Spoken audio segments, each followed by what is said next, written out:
So, Perry, if I told you that I wrote a book and then I told you that I used AI to help me, would you trust me less?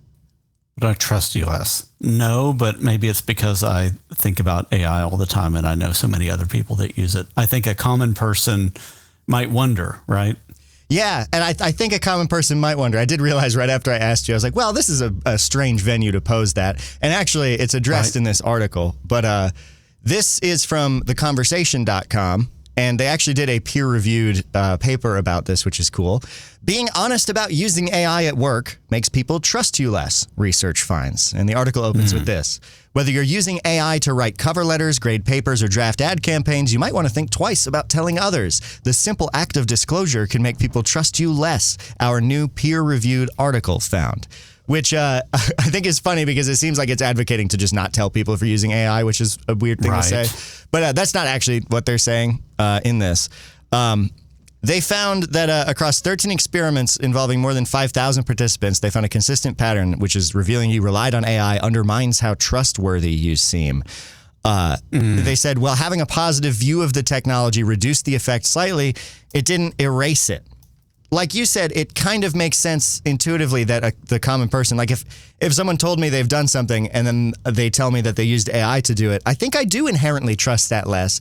I think that has a lot to do with the hallucinations, right? And the inaccuracies inherent in this technology and whether or not I trust someone's ability to account for those.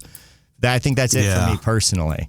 It's interesting because I think it really depends on the industry that you're in and some of the mandates that are going on. So, for instance, about a week or so ago, there was a memo from Shopify that was made fairly well known, kind of went viral because the company was basically saying we need to be an AI first company. We have to really think about like how to leverage AI. We want everybody to be AI knowledgeable, AI conversant, and use AI to help them do their job. And if you don't, we don't know that we're going to have a place for you type of thing. And so since that time, Duolingo and others have come out with very similar things saying, hey, here's where we got within the first few years of running our business. Here's how far we've gotten just in the past year since we've been looking at bringing in AI, and it's like amazing. And so now we consider using AI as like the baseline. This needs to be a skill that everybody knows and uses as part of their day-to-day work. You know, it's funny about that though is Duolingo kind of sucks now because they did that. It's this like divide between what is great from a profit generating business sense and what is great from actually providing a useful service. That disconnect, I think, is just getting bigger and bigger and more obvious as everyone tries to adopt AI to take over every job. And actually, that's sort of the second half to this segment, and we'll dip over that way now. AI taking over jobs. There's the CEO of Fiverr put out this message in an email. That's right. So Fiverr was another one of those. There are like several letters that came out or were leaked around the same time. Yeah, and I want to read this one because I think it's illuminating. So this is the CEO of Fiverr, Mika Kaufman, and Fiverr is obviously that freelancing site where the premise is you pay $5 for someone to do something. Like it's a very human, in theory, low effort, like quick freelance thing, but it has kind of evolved into a more in-depth freelance thing with add-ons and stuff like that. Oh yeah, but very much focused on people doing jobs for other people. This is the CEO in an email a few days ago.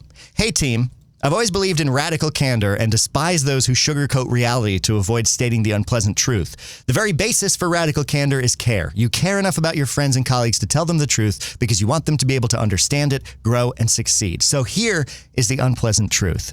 AI is coming for your jobs. Heck, it's coming for my job too. This is a wake-up call. It does not matter if you're a programmer, designer, product manager, data scientist, lawyer, customer support rep, salesperson, or finance person, AI is coming for you. You must understand that what was once considered easy tasks will no longer exist. What was considered hard tasks will be the new easy, and what was considered impossible tasks will be the new hard. I can tell he didn't use ChatGPT to write this because the grammar's a little bit wrong. If you do not become an exceptional talent at what you do, a master, you will face the need for a career change in a matter of months. I'm not trying to scare you. I'm not talking about your job at Fiverr. I'm talking about your ability to stay in your profession in the industry.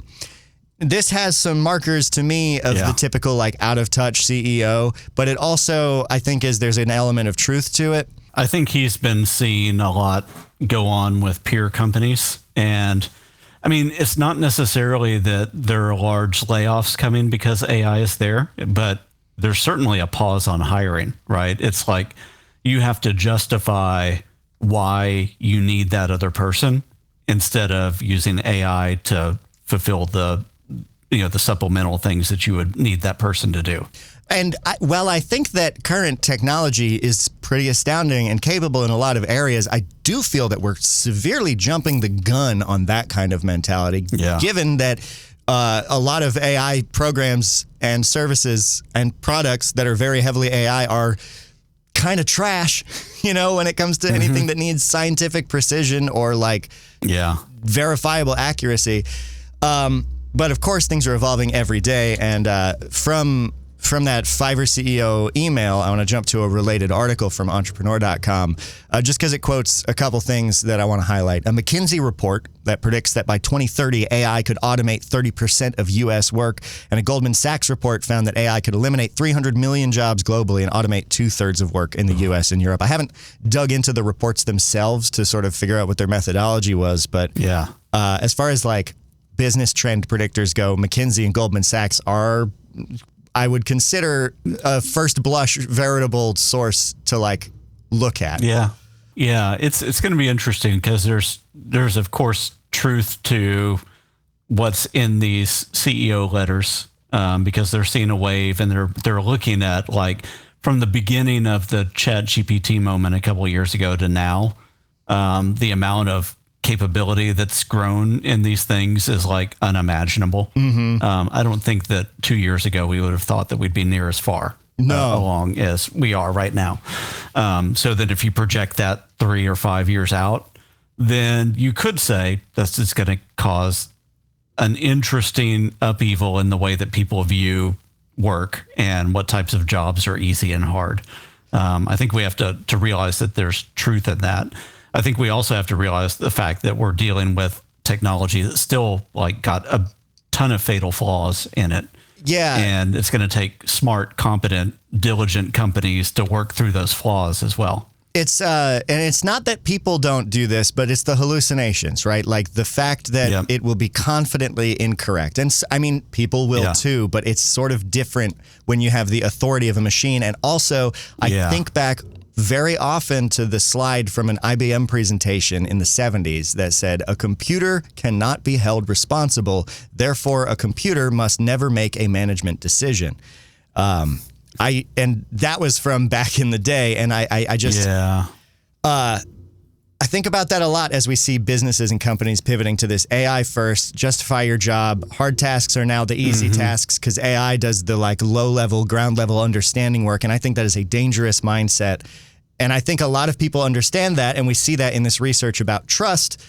And yet we see this push forward. And I guess it's kind of a miasma of points to cover, but I just wanted to bring that up. And I'll close us out with the last bit of this article. They say, it's unclear whether this transparency penalty will fade over time. The idea that being honest about your AI use makes you seem less trustworthy. As AI becomes more widespread and potentially more reliable, disclosing its use may eventually seem less suspect. And there's also no consensus on how organizations should handle AI disclosure. One option is to make transparency completely voluntary, which leaves the decision to disclose to the individual. Another is a mandatory disclosure policy across the board. Our research suggests that the threat of being exposed by a third party can motivate compliance if the policy is stringently enforced through tools such as AI detectors, which indicates to me a sort of shortcoming in these researchers' thinking if they think these AI detectors are the solution. So are helpful, I mean, it doesn't account for the fact that there are this wave of CEOs that are coming out that are saying AI use is mandatory. So it should be the rule rather than the exception. So at that point, if it's the rule that everybody in the company uses AI, then you're not going to distrust the person next to you because they use AI. It's just going to be the standard thing. And I think that could get normalized over a few years. That's true. But I wonder how much it will take for sort of the common person's trust of an AI, predominantly AI created anything will improve. And I don't know we'll that have to see. Yeah, I don't know that the free market is driving us in that direction currently. Well, and there'll always be a premium on non-AI created stuff, right? So when it comes to certain products, there'll be a premium on non-AI created stuff. And then there'll be some stuff that's like, well, there are things, I can't think of the example right now, but there are probably things that I would assume that a robot could build better than a human right now, with better, tolerances for error and things like that. I might not want the human created version of something. But that's fair. And but there may be the equivalent when it comes to AI. I don't know. Yeah, I don't know if I can point anything to that is LLM created. I can think of a lot of things that a computer does better than a person, but not necessarily an LLM when it comes to precision. Yeah. And talking about a premium on human-made things, I don't know, man, because your next segment is about them trying to sell us AI friends, right? Yes. Yeah. And it's going to be not fun to think about. Yeah. So stick around. We'll be right back.